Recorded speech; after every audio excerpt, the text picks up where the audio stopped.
Bonjour à chacun. J'ai plaisir à vous retrouver ce matin de manière un peu différente puisque nous sommes chacun chez nous plutôt que d'être réunis ensemble à études. Mais j'ai de la joie d'être avec vous et puis surtout je veux me rappeler que nous sommes d'abord unis parce que nous sommes unis à Jésus-Christ. Et puis nous voulons ce matin nous réunir pour étudier ensemble sa parole. Le sujet qui domine l'actualité en ce moment, c'est le sujet du coronavirus. Un sujet d'abord un petit peu lointain, qui au final s'approche de nous et qui est devenu de plus en plus dense, qui occupe tous nos journaux. Et chaque matin, on a le décompte du nombre de personnes contaminées, du nombre de personnes décédées dans le monde, en France, dans notre région. Et le sujet est devenu euh, un peu oppressant finalement. Et puis ça a changé nos vies. Cette semaine, certains de nos enfants ont été refusés à l'école par mesure de précaution. Certains ont été aussi refusés à leur travail. Euh, on nous a demandé d'arrêter nos cultes le dimanche, mais aussi tous nos rassemblements en semaine par mesure de précaution. Et finalement, ça bouscule nos vies et ça donne un espèce de climat, un climat de crainte, un climat dans lequel nous ne savons peut-être pas toujours comment réagir. Et au milieu de ce climat, j'aimerais voir avec vous un texte qui nous parle de la joie. Mais un texte qui nous parle de la joie dans un contexte aussi où il y a des raisons d'inquiétude. En fait, ce texte est tiré de la lettre de Paul à Philippiens. Paul est lui-même à Rome, il est en captivité, il est prisonnier suite à un complot.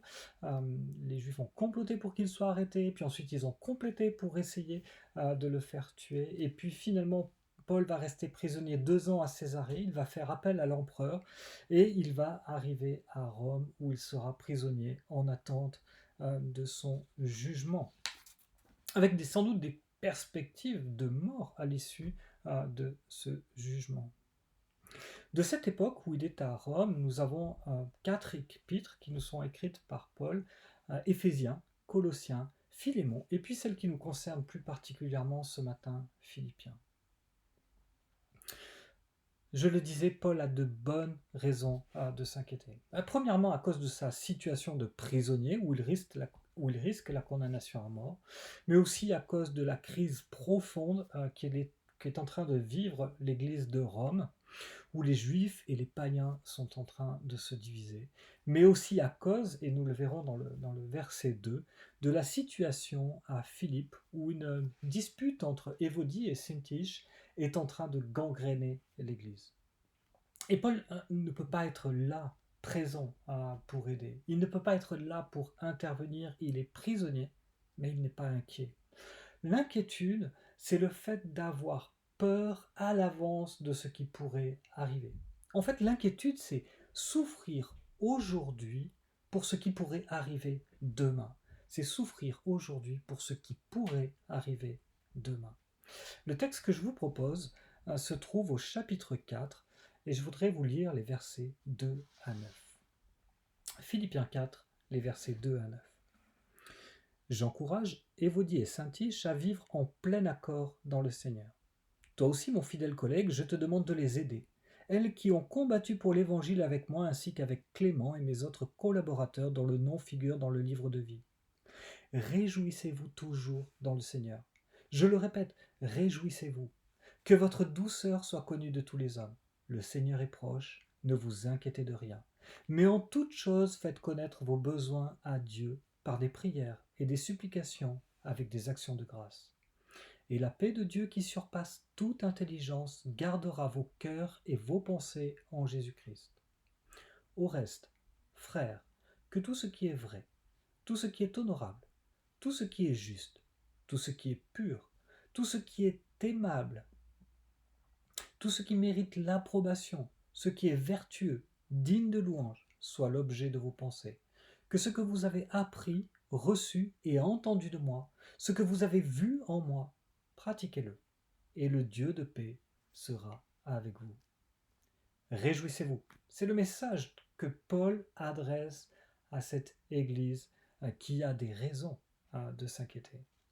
Nous avons de bonnes raisons de nous inquiéter dans ce temps de crise.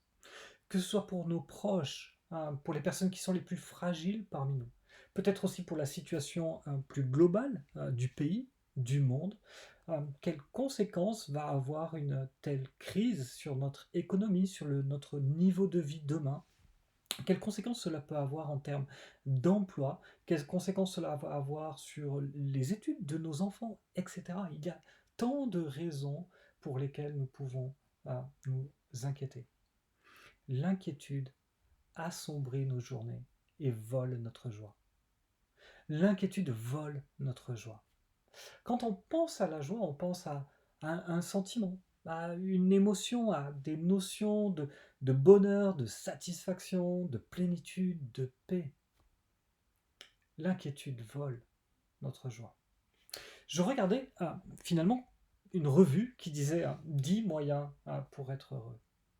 Alors voici ce qu'elle disait. 1. S'occuper de sa santé physique. 2. S'occuper de soi, s'accorder du temps. 3. Planifier ses loisirs sans attendre d'être à bout de souffle ou exténué. 4. Reconnaître ses intérêts personnels. 5. Se valoriser soi-même sans attendre les compliments des autres. 6. Cultiver ses amitiés. 7. Vivre le présent et pas seulement les rêves et les projections. 8. Être indulgent, patient pour soi-même, agir comme on le fait avec son meilleur ami. 9. Ne pas laisser aux autres le soin de deviner ses besoins. 10. Consulter, demander de l'aide à un professionnel si besoin. Finalement, dans toute cette liste, je suis au centre de mes intérêts. Ma vie, ma santé, ma famille, mes amis, mes intérêts. Tout tourne autour de moi. Et j'ai un peu entendu ça ces dernières semaines. Comment est-ce que cette épidémie me concerne moi? Est-ce que je risque d'être infecté? Qu'est-ce que je vais faire de mes enfants si les écoles sont fermées? Est-ce que je vais pouvoir continuer à faire mes courses? Est-ce que je dois stocker? Et finalement, la joie qui était centrée sur moi, sur ce que je ressens, sur ce que je vis, disparaît. Mais regardez ce que dit Paul dans ce texte. La première chose qu'il leur dit, réjouissez-vous toujours dans le Seigneur. Paul commande d'être joyeux. Il nous commande d'être toujours joyeux, pas dans ce que nous vivons, pas dans ce que nous ressentons, mais dans le Seigneur. Et quand on pense à finalement quelles sont les manifestations classiques de la joie, on pense au rire, à la fête, aux danses, aux éclats de voix, mais regardez le texte avec moi. Juste après la joie, Paul évoque ici la douceur. Que votre douceur, votre amabilité soit connue de tous les hommes. Et John MacArthur explique le terme qui est utilisé ici pour douceur. Il dit que c'est un terme qui renvoie au contentement par rapport aux autres et à la générosité réciproque. Il dit qu'il peut même décrire finalement la patience de celui qui accepte l'injustice ou les mauvais traitements sans exercer de représailles. Une attitude de bonté accompagnée d'humilité envers tous les hommes. Imaginez ce que ça veut dire quand Paul dit ça dans un contexte d'inquiétude, de division, mais aussi pour les chrétiens de l'époque, la persécution. Joyeux et doux, voilà le programme que nous propose Paul avec notre texte aujourd'hui. Et pour cela, Paul va nous donner 3 clés pour vivre cette joie. Une prière juste, une pensée juste et une vie juste. Alors je voudrais prendre le premier de ces points avec vous. Une prière juste. Paul dit tout de suite, le Seigneur est proche. Et cela évoque en fait 2 choses qui vont ensemble. La première chose, c'est le retour de Christ. Jésus est proche parce qu'il va venir et que ce qu'il nous attend est merveilleux.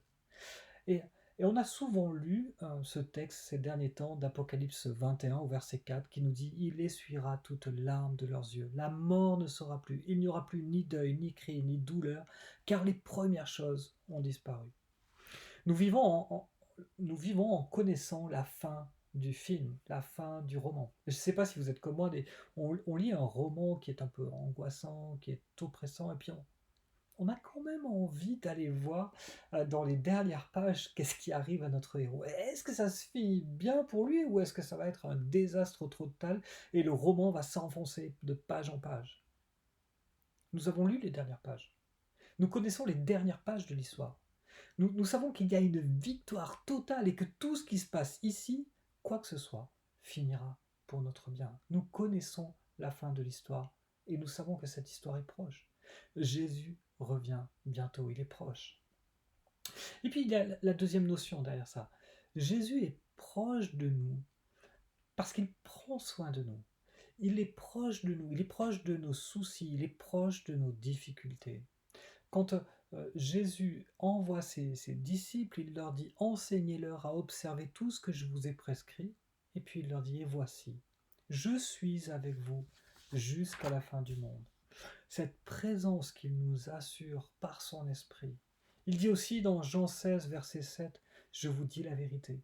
Il est avantageux que je m'en aille, car si je ne m'en vais pas, le Consolateur, son esprit, ne viendra pas vers vous. Mais si je m'en vais, je vous l'enverrai. » Ne vous inquiétez de rien, mais en toute chose faites connaître vos besoins à Dieu par des prières, par des supplications, par des actions de grâce.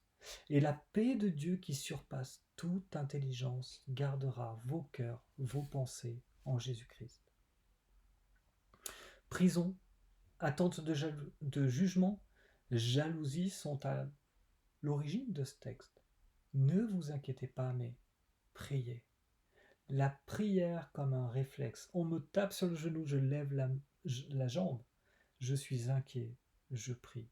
Et Paul utilise 3 termes pour insister sur l'importance du fait que nous parlions à Dieu quand nous sommes inquiets. Chaque mot a sa coloration, la prière, les supplications, les actions de grâce. La prière qui nous conduit à nous tourner vers Dieu, à reconnaître, à aimer sa souveraineté. Dans les groupes de maison, nous allons bientôt commencer à étudier ensemble la prière que Jésus apprend à ses disciples, la prière du Notre Père, et voici comment elle commence.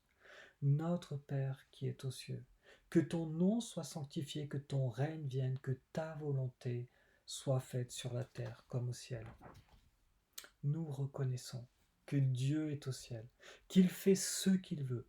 Nous désirons que sa volonté s'accomplisse, même quand nous ne la comprenons pas, même quand les temps nous semblent troubles, parce que nous savons que ce qu'il fait, c'est ce qu'il y a de meilleur pour nous, pour le monde, et que nous connaissons déjà la fin. La prière nous conduit aussi à exposer nos besoins devant Dieu. Nos besoins sont légitimes et Dieu prend plaisir à entendre nos prières. Il peut répondre à nos besoins. Nous venons et nous revenons vers Dieu pour lui présenter nos besoins. Et quand on fait cela, finalement, nous reconnaissons que Dieu est celui qui pourvoit et que nous sommes ses enfants dont il prend soin. On a quelques textes qui nous rappellent cela tout au long de l'histoire du peuple. Dans Néhémie 9, 21, pendant 40 ans, tu pourvus à leur entretien dans le désert. Ils ne manquèrent de rien. Leurs vêtements ne s'usèrent point, leurs pieds ne s'enflèrent point. Dieu est un Dieu qui prend soin de son peuple. Un roi 17,16, la famine qui était dans le pot ne manqua point. La farine qui était dans le pot ne manqua point. L'huile qui était dans la cruche ne diminua point selon la parole que l'Éternel avait prononcée par Élie. Psaume 90, je suis l'Éternel, ton Dieu, qui t'ai fait monter du pays d'Égypte. Ouvre la bouche, je la remplirai. Psaume 23, verset 1, l'Éternel est mon berger, je ne manquerai de rien. Dieu aime nos prières. Il aime que nous lui présentions nos besoins qui sont légitimes. Il aime que nous le reconnaissions comme celui dont nous dépendons dans notre vie de tous les jours, celui en qui nous pouvons nous confier. Dieu aime nos prières. Mais des fois, j'ai l'impression que je dis à Dieu des choses qu'il sait mieux que moi, que j'exprime des besoins qu'il connaît avant moi. Peut-être que des fois aussi, j'ai du mal à trouver les mots pour exprimer ce que je ressens. J'ai du mal à savoir quels sont mes besoins réels. Mais Dieu nous dit qu'il nous aide dans nos prières, par son esprit. Dans Romains 8, 26, il nous dit de même que l'esprit nous aide dans notre faiblesse, car nous ne savons pas ce qu'il convient de demander dans nos prières, mais l'esprit lui-même intercède par des soupirs inexprimables. Ne vous inquiétez de rien, mais priez pour tout. Ne vous inquiétez de rien, mais priez pour tout. Dieu agit alors dans nos émotions, dans nos pensées, pour y produire la paix. Ésaïe 26,3 nous dit « À celui qui est ferme dans ses sentiments, tu assures une paix parfaite, parce qu'il se confie en toi. » Dans le psaume 94, au verset 19, il nous est dit « Quand les pensées s'agitent en foule au-dedans de moi, tes consolations réjouissent mon âme. » Une prière juste. Mais c'est aussi une pensée qui est juste. Et Paul continue avec cette liste que nous trouvons. Au reste, frères, que tout ce qui est vrai, que tout ce qui est honorable, que tout ce qui est juste, que tout ce qui est pur, que tout ce qui est aimable, que tout ce qui mérite l'approbation, tout ce qui est vertueux, digne de louange, soit l'objet de vos pensées. Vous connaissez sans doute cette histoire de Socrate avec ses amis, ou avec l'un de ses amis. Cet ami arrive un jour tout agité auprès de Socrate et lui dit « Écoute Socrate, il faut vraiment que je te raconte comment ton ami… » Et là, arrête, lui dit Socrate. « As-tu passé ce que tu as à me dire au travers des 3 passoires ?» « Les 3 passoires, lui répond son ami étonné. « Oui, mon bon ami, les 3 passoires. Laisse-moi te voir si ce que tu as à me dire peut traverser ces 3 passoires. La première, c'est la passoire de la vérité. Est-ce que tu as examiné si tout ce que tu veux me raconter est vrai ? Ben non, je l'ai entendu raconter. Bon, bien. Mais assurément, tu l'as fait passer à travers la deuxième passoire, celle de la bonté. Est-ce que si c'est pas tout à fait vrai ou que tu n'es pas sûr que c'est vrai, est-ce que tu peux me raconter quelque chose qui est bon ? Hésitant, l'autre répondit non, au contraire.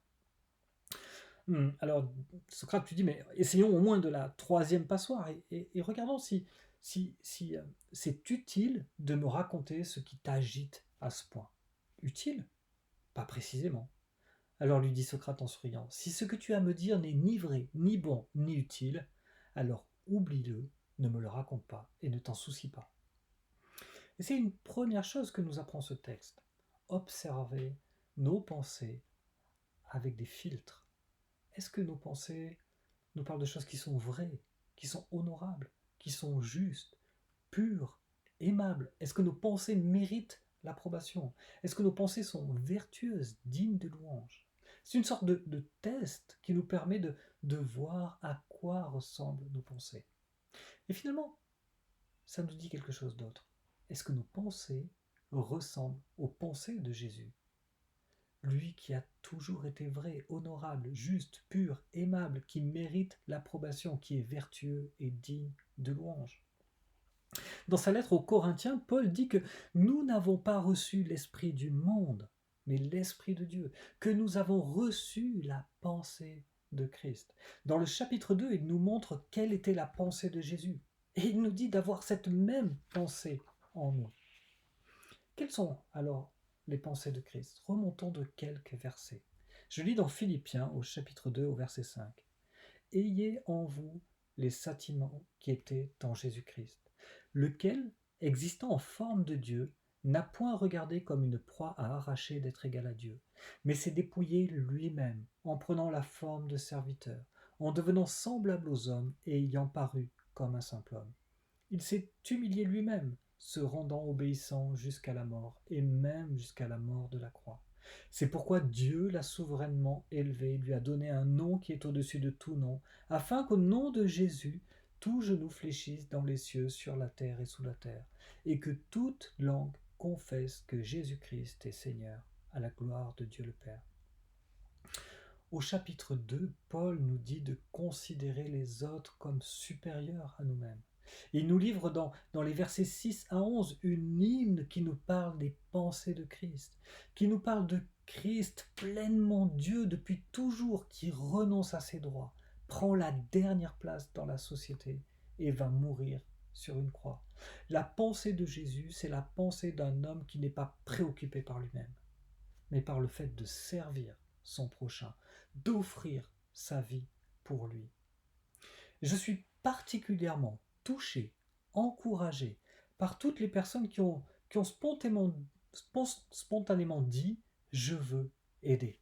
Et on a reçu des messages en nous disant « je veux aider ». Qu'est-ce que je peux faire pour aider les personnes qui sont en difficulté dans l'Église ? Des personnes ont proposé de garder des enfants avec les leurs. Une personne a proposé de servir les autorités pour aider dans la gestion des malades parce qu'elle est infirmière.